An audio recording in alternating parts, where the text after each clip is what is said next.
Hi, John Brown here with Bar Home. Today, it's all about spirit basics. So you're starting to build your home bar, you've got the right utensils to use, now you're like pouring through recipes either online or some books that you purchased, and then you see the ingredients, you're like, okay, I have to go get that, I have to go get that, oh, I must have that. It's only going to taste right if I get this particular product. Well, obviously they're trying to sell you on the product, so, and most of those products are a little bit more than the basics. So I would recommend this. Buy yourself your base spirits, keep them cheap, and that way you can mix, you can make mistakes, and believe me, I make mistakes every day with the drinks. You will too, unless you're absolutely perfect and going to become the greatest bartender in the world and open up bars all over the world. But for the purposes of us home bartenders, we just want to, understand, get to know the different products, how they taste, and what we like when we put things together, right? So just buy some basic stuff. Basic vodka, right here. And I say just go buy whatever's on sale when it comes to vodka.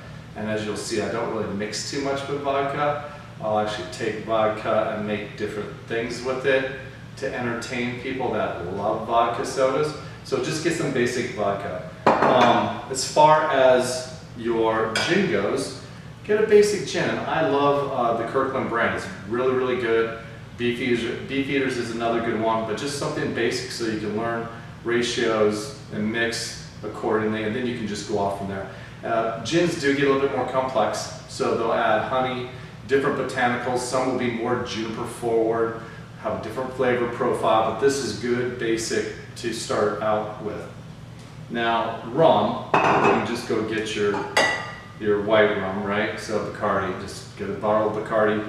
You can make your daiquiri, you make a lot of different things with this, and then get yourself a bottle of aged rum.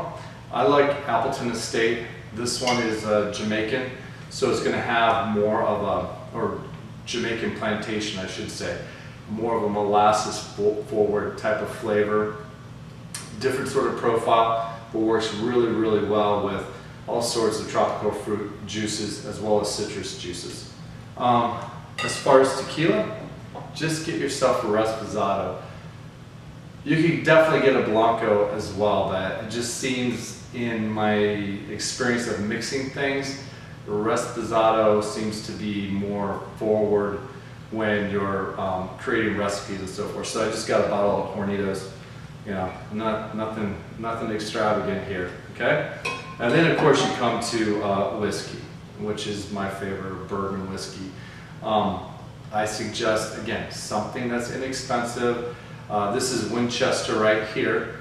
I do mix with it when I'm testing things out, and then I actually use it to age my barrels. So see my barrels right back there. So you can age your barrels with a whiskey or sherry or what have you, but I'll still use it to actually mix with as well when I'm experimenting and trying to figure out right ratios.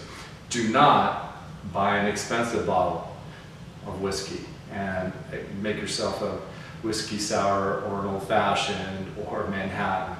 You do not want to spend $150, $200 on a bottle and then mix it with things. You just want to sip this stuff, okay? So yeah, don't do that. But buy this bottle. This stuff's awesome. It's very pricey, but I'm telling you, it's well worth it. Then you want to get some rye. So some rye whiskey, right? Different flavor profile than your bourbon or your whiskey, your American whiskey. This is going to have at least 50% rye, so it's going to have less corn in it, and it does have a different flavor profile. I actually prefer rye to normal bourbon a lot when I mix, but it's a matter of taste. But get both. This is Bullet Rye right here, so Bullet Rye. But there's other ones out there that are even less expensive and just as good. And then you want, I guess the one thing I would say for as far as expense or expensive is get some good vermouth. This is my favorite right here, Carpano Antica. So this stuff is awesome. It's very, very good. And you can taste the difference between this and other $10 bottles of vermouth. So I would just recommend getting yourself a bottle of this. This is a rather large bottle. This is a 1.75 milliliter bottle. They do make these in 3.75. So just get a small bottle when you're experimenting and trying to figure things out with vermouth. And then get just some Angostura. I have so many bitters, it's crazy, and we'll have a little video on bitters here sometime soon, but just get some Ango. I love Ango, it goes well with everything. And actually I feel like if I mix something that isn't quite right, and I'm putting in different bitters in there, I throw in some Ango, I'm like, oh okay, that tastes really good. So I'm telling you, this stuff has been around forever. You find it in every bar, and this stuff is really, really good. So get yourself some of this to start off with, and then from there you can go branch off and get crazy with what you buy and all the different bitters. So that's it. Keep it basic. Try to stay, you know, under $20 per bottle. It depends on the size of the bottle, but just, you know, keep it reasonable until you perfect your recipe. That's it.